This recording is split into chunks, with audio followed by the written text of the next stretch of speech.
अस्सलाम वालेकुम एवरीवन। उम्मीद करती हूँ सब ठीक ठाक होंगे। Welcome back to my YouTube channel. बहुत दिनों के बाद आ रही हूँ एक और छोटे से व्लॉग लेके। यहाँ पे जी हमने मछली मंगवाई थी और इसको भी करेंगे साफ़ और फिर साफ़ करके रखेंगे फ्रीज़ करके और then फिर इसको जी खाएंगे। फ़्रेश निकलवाई है डैम से और इतनी ज़्यादा मसरूफ़ियत हो गई है जिसकी वजह से मुझे व्लॉग करने का टाइम नहीं मिलता। तो पूरे हफ्ते में मैं कुछ ना कुछ क्लिप लेती रहती हूँ कि at the end of the week मैं कुछ ना कुछ व्लॉग बना सकूँ, उसके अंदर एडिट के लिए मेरे पास कुछ क्लिप हों। फिर जी हम निकल गए थोड़ी वॉक शॉक पे कि चलें जी थोड़ी वॉक कर लेते हैं। सूरज साहब तो निकल के आते नहीं हैं, आजकल सर्दी इतनी ज़्यादा हो चुकी है। वॉक करके घर आए तो इरादा हो गया कि चलें जी पकौड़ा कड़ी बनाते हैं, कड़ी पकौड़ा। तो अभी यहाँ पे इलेक्ट्रिक स्टोव पे रखे हुए हैं बनने के लिए पकोड़े और साथ में ये हो रहा है मिक्सचर रेडी कड़ी का। लकड़ियों की चूल्हे भी कर रहे हैं इसको और ताकि जल्दी हो जाए। साथ में ये इलेक्ट्रिक रखा हुआ है ताकि जल्दी जल्दी पकोड़े भी साथ साथ बनते जाएं और साथ साथ ही खाए जा रहे थे क्योंकि सर्दी में तो कोई भी नहीं सब्र करता। और मैंने कहा चलें जी अब वीकेंड है तो जल्दी से पहले मशीन लगा लेते हैं, कपड़े वगैरह धो लेते हैं क्योंकि वीकेंड के बाद मेरे पास इतना टाइम नहीं होता, क्लासेस अटेंड करनी होती हैं और पूरे वीक के काफ़ी सारे कपड़े इकट्ठे हो जाते हैं। तो वो फिर वीकेंड पे मेरी कोशिश होती है सैटरडे या संडे तो मस्ट है एक दिन मशीन लगाना ताकि सारे कपड़े वगैरह धुल जाएं तो थोड़ी टेंशन रिलीज़ हो जाती है कि अब कपड़े धोने वाले नहीं हैं। और आजकल लाइट इतनी ज़्यादा जा रही है, 1 घंटा आती है 2 घंटे जाती है या 2 घंटे आती है 1 घंटा जा रही है तो बहुत मुश्किल हो जाता है। अब दुआ करती हूँ कि सैटरडे संडे लाइट बिल्कुल भी ना जाए क्योंकि फिर काम सारा रुक जाता है और बहुत मुश्किल हो जाती है जी। ये नेक्स्ट डे है और नेक्स्ट डे नहीं बल्कि उसी दिन का है और मैंने सुबह सुबह कपड़े धो लिए थे और बाद में जाना था। वीकेंड पे मैंने सारे काम अपने पेंडिंग किए होते हैं और रिलेटिव के घर जाना था। तो जहाँ पे अभी हमारी हो रही है मॉर्निंग तो नहीं आफ्टरनून वॉक हो रही है और धूप भी आज माशाल्लाह बड़ी प्यारी निकली हुई थी। ज़मीनें शमीनें अपनी देखी हैं और अभी जा रहे हैं जी रिलेटिव के घर क्योंकि वीकेंड पे ही सारे काम मैंने करने होते हैं। तो मैंने कहा चलें जी आज वॉक शॉक भी हो जाएगी। कपड़े तो मेरे धुल गए, बड़ी टेंशन होती है अगर ना धुले हों।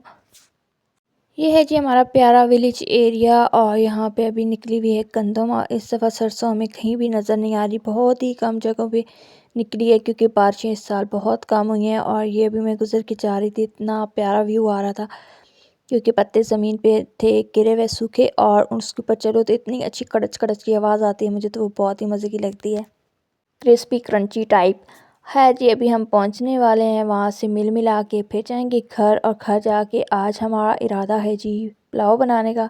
तो वो बाकी चीज़ें घर में जाके करेंगे शेयर।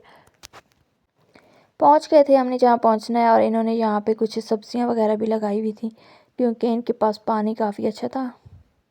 काफ़ी सारा टाइम इधर स्पेंड किया और उसके बाद हम जी घर पहुंच गए। घर आके मेरा इरादा था आज सब्ज़ी पुलाव बनाने का। तो यहाँ पे मैंने सारी चीज़ें पहले कट करके रख ली, थोड़ा टाइम लगता है लेकिन हो जाता है क्योंकि फिर विंटर में ही इसका मज़ा आता है। समर में तो हमें इतनी फ़्रेश वेजिटेबल नहीं मिलती, वही हम जो फ्रीज़ की होती हैं तो वो होती हैं, उनका इतना अच्छा टेस्ट रहता भी नहीं है। तो यहाँ पे कैरेट वगैरह मटर आलू सब मैंने छील के रख दिए हैं अच्छी तरह चॉप करके इसको। चावल मैंने पहले ही भिगो के रख दिए थे। चावल हैं जी CST के कायनात स्टीम मैंने लिए थे लेकिन मुझे इतने ख़ास अच्छे नहीं लगे तो नेक्स्ट टाइम कायनात स्टीम नहीं लूँगी, सिर्फ कायनात लूँगी क्योंकि इसकी बड़ी वजह ये है कि इसको बहुत टाइम पहले भिगो के रखना पड़ता है और मैं अक्सर काम जल्दी जल्दी में करती हूँ तो मुझसे इतना सब्र नहीं होता कि मैं इसको 1-1.5 घंटा पहले या 1 घंटा पहले इसको भिगो के रखूँ और इसका नवाबजादे का वेट करूँ कि कब ये थोड़े नरम हो और फिर इसको पकाऊँ। है जी काम होता रहेगा साथ साथ। यहाँ पे मैं इसको अच्छी तरह फ्राई कर रही हूँ, सारी सब्जियां वगैरह डाल के। हर कोई अपने तरीके से बनाता है पुलाव को, तो इसमें मैं रेसिपी नहीं बताने वाली क्योंकि हर एक के टेस्ट अलग होते हैं अपने एरिया के हिसाब से, अपने मूड के हिसाब से। कुछ को ज़्यादा मीठा पसंद होता है, कुछ को ज़्यादा नमकीन क्रिस्पी और ये सारी चीज़ें पसंद होती हैं। स्पाइसी तो हम इतना ओवर स्पाइसी नहीं खाते। यहाँ पे जी हमारा पुलाव हो चुका है रेडी आफ्टर पता नहीं कितने टाइम के बाद। काफ़ी सारा टाइम लग गया था क्योंकि वो चावल जो है ना वो काफ़ी टाइम पहले भिगो के रखने पड़ते हैं। है जी अब लास्ट काम रह गया था मेरे वीकेंड का और वो है जी जो मैंने कपड़े सुबह धोए थे उन्हें मैंने प्रेस करना था। तो अभी मैं प्रेस करके हैंग कर रही हूँ ताकि मेरे साथ ये भी टेंशन ना रहे कि मेरे कपड़े प्रेस नहीं हैं क्योंकि लाइट का कोई भरोसा नहीं, ये ना हो कि अचानक ज़रूरत पड़े और कपड़े हों ही ना और फिर प्रॉब्लम हो जाए।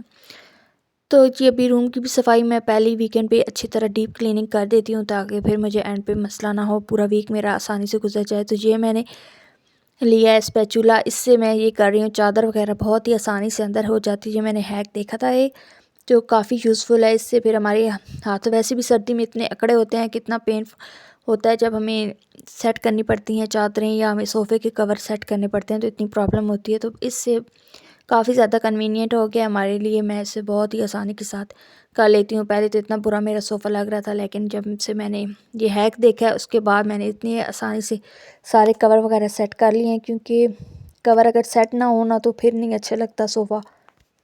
ये मैंने खुद कस्टमाइज़ करवाए थे, लाइट कलर लिया था ताकि इतना जल्दी मैला भी ना हो, तो फिर इसलिए। वीकेंड के एंड पे हमने किया विज़िट, डॉक्टर का कुछ मेडिसिन लेनी थी, और यहाँ पे हुआ है व्लॉग एंड। अल्लाह हाफिज़।